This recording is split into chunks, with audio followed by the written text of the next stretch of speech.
She showed us the cuts as if to say, look, I tried to fight back. I tried within an inch of my life. We saw the military digging holes for mass graves. We were 5 women with our babies, Rashida said, almost in a whisper. They grabbed us, dragged us into the house, and shut the door. The soldiers snatched Rashida's baby son from her arms and killed him. I just screamed, I cried, but they wouldn't listen to us. They don't even understand our language, Rashida recalled. The uniformed men showed her no mercy. They slit Rashida's throat and tore off her clothes. She was brutalized and raped alongside the 4 other women. As Rashida lost consciousness, the men set the house alight and left them for dead.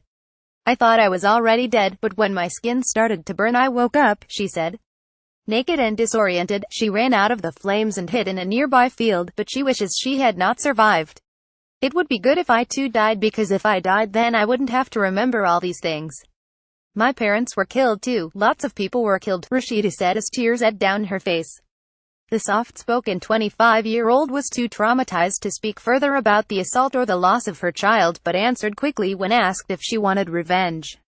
We will be pleased if the military who raped us and killed our parents, if they are hanged, she said. Then Rashida went quiet, her lips quivering, her hands shaking uncontrollably. In her eyes was a distant gaze that made her seem far away. I constantly think about what happened, she said. I can't get it out of my mind. Rashida's story is not an uncommon one in the sprawling camps along the Bangladesh-Myanmar border. More than 615,000 Rohingya have fled Myanmar since late August, desperate to escape the violence in Rakhine State. Myanmar's military has intensified what it calls clearance operations targeting terrorists in Rakhine State following a series of attacks on police posts by Rohingya militants that left 12 officers dead. One of the military's most feared weapons is mass UAL violence, with untold numbers of women and girls brutally gang-raped by government soldiers, according to a Human Rights Watch report released Thursday, which documents the widespread rape of Rohingya women and girls at the hands of Myanmar's security forces, often in uniform. Myanmar's military has denied carrying out atrocities, and this week cleared itself of any wrongdoing in an internal report, saying it was responding to attacks by militants. The country also announced it was replacing the general in charge of Rakhine State. The United Nations has described the situation in Myanmar as a textbook example of ethnic cleansing, and some observers have accused the army of overseeing genocide against the Rohingya. Aid workers say it's difficult to estimate just how many women have been raped, but the incidents are so prevalent that Doctors Without Borders (MSF) have developed a program to provide support for victims. Erlyn File, an MSF midwife, has taught a group of young female leaders to spread the word on the social services available in the refugee camps. Rape can happen to anyone. After being raped there is no peace in mind. This is not my fault being raped, the goes. Within 3 days of rape you need medicine. After 3 days, you need to consult a doctor. Some Rohingya women still traumatized by their assaults have confided in File. The midwife appears frayed, worn down by one too many stories of horror. Several of the women I spoke to, I was the first person they shared their stories, she said. But for the victims, catharsis is rarely an option. They must focus on survival, feeding their children, eking out a living where dignity is hard to come by. None of the victims CNN spoke to had received medical attention.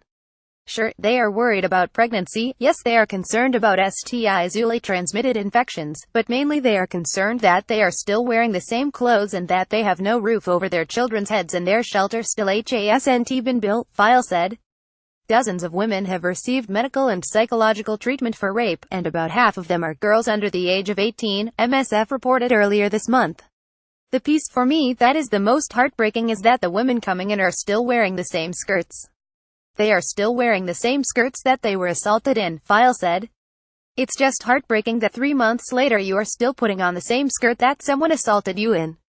Several rape survivors now living in refugee camps on the border agreed to speak to CNN on camera, an act of fierce bravery given that victims are often socially ostracized. When the military came to Aisha's village, her husband, fearful of being killed, ran away, leaving her and her 5 children vulnerable. They had their eyes on me, she said of her attackers. 2 of the soldiers were standing in front of my door.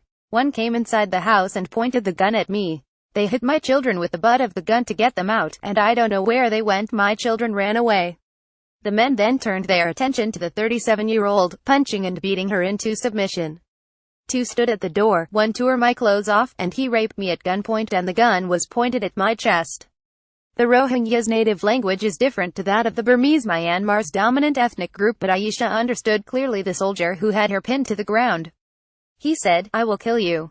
If you move, if you scream, I will kill you." And he covered my mouth with his hand, she recalled. I felt so bad. He was not my husband. He did it so roughly, he did it without mercy. When I remember what happened, tears come to my eyes, Aisha said as she started to cry. Why did they do this to me? Why did they rape me? She began to answer her own question. They did this to so many other women in the village, too. They used it as a weapon of war, she said. They did it because we wouldn't leave our homes, and they think that if they do this, it forces us out. Aisha's fear of her attackers has given way to hardened anger, not just at her perpetrators but at the world for failing to hold Myanmar's military accountable. Since you are shown all over the whole world, maybe something will happen for us, maybe we will be left in peace, she said. I hope it will help to stop the violence. That's why I am talking to you, to demand justice. No one is helping us. CNN's Clarissa Ward contributed to this report.